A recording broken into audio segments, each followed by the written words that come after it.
Good morning mga boss, kumusta po kayo dyan? Samahan niyo po ako dito sa ating ongoing project, Bria Homes Calamba project mga boss. Okay? So araw ng Wednesday, maulan mga boss gawa ng bagyong Christine. Tara mga boss, check it out natin. Si Kuya Danny, pinapahukay na natin yung ating plumbing. Okay?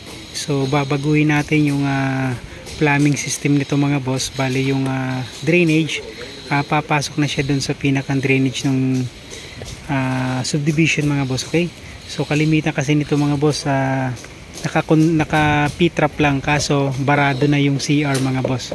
The same time yung drain din ng tubig ulan, yung downspout, hindi rin maganda yung pagkakagawa. So babaguhin natin lahat yan, sinatsagang hukayin para mahanap yung pinakang drainage mga boss. Okay, so doon tayo magtatap. So nakuha na rin to kahapon ni Boss Onyok. Yan, so idediretso lang to sa loob.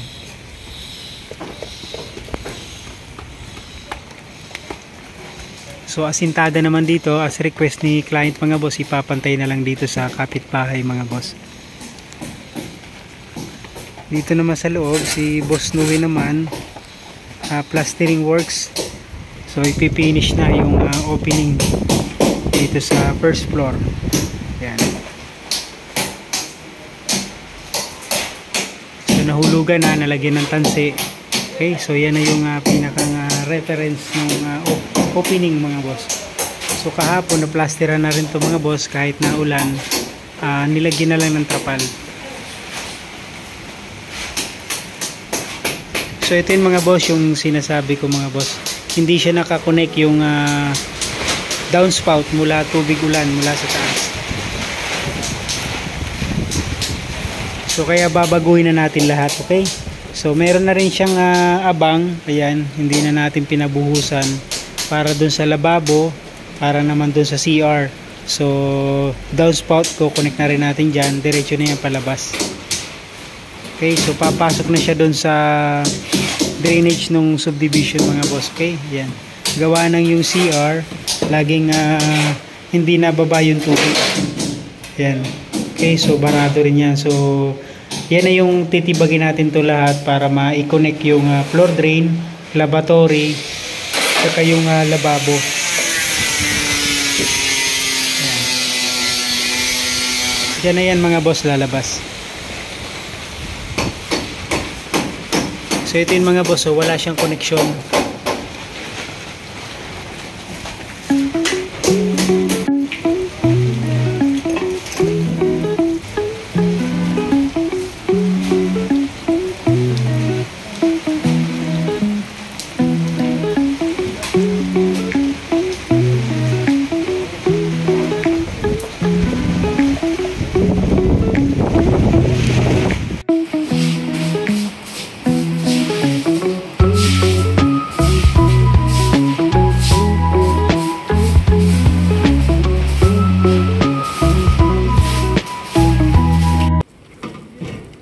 So yun, dumating na yung ating tropa, scaffolding tsaka semento.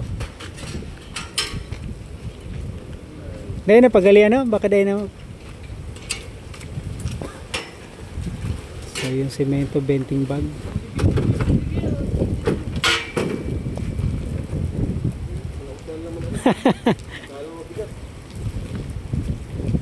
So yung scaffolding mga boss, gagamitin natin to doon sa may mag-aasinta pa tayo ng isang patong para dun sa magiging firewall. The same time pag magbububong, so semento naman kulang.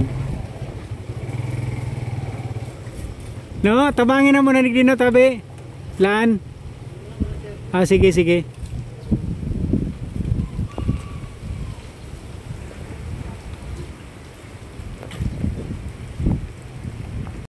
Pag yung Christine, working pa rin tayo mga boss.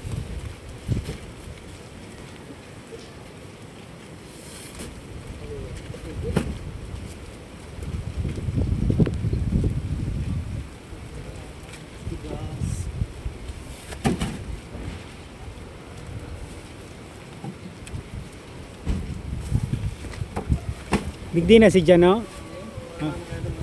Okay, sige. Oh, dakol parigding ko kayo na yun.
So yun mga boss, during plastering mga boss, hanggat maaari yan, may tansi. So naka-eskwala na rin yan mga boss. So kukuhanin yung pinakang hulog, tapos lagyan ng tansi para mayroong reference. So labas loob meron yan.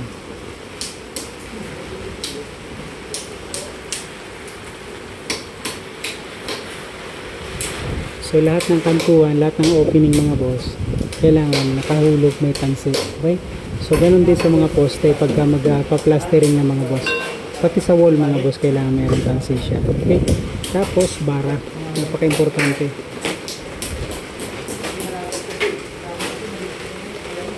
Para makuha yung pinakang flatness ng wall. Okay?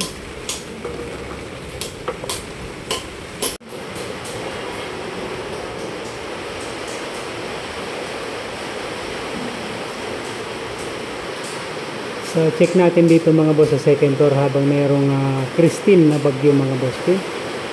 So yun, meron ng wall leak mga boss. Okay? Yan. Same time, meron ding drop ng tubig.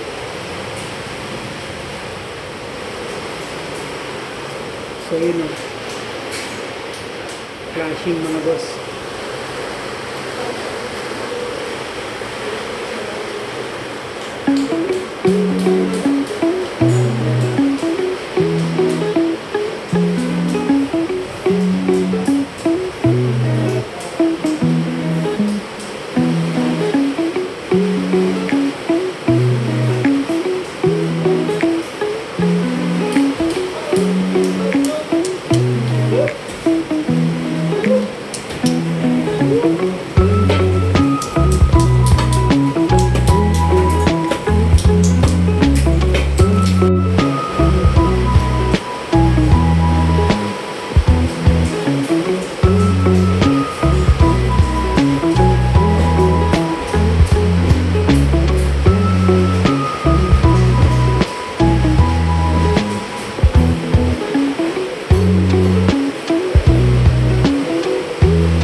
Yun, thank you Lord, tumigil na rin yung ulan.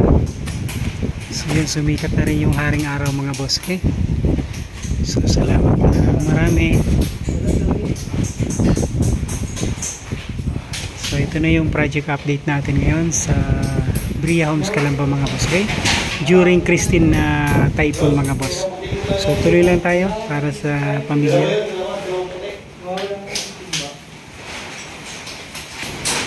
So dito sa CR mga boss, tinitik-tik na rin buso nyok. Nyok! Yan. Madilim pa. Wala po si Palikana eh? Kuhan para pag nag-tiles, okay, hindi tutuklap. Okay.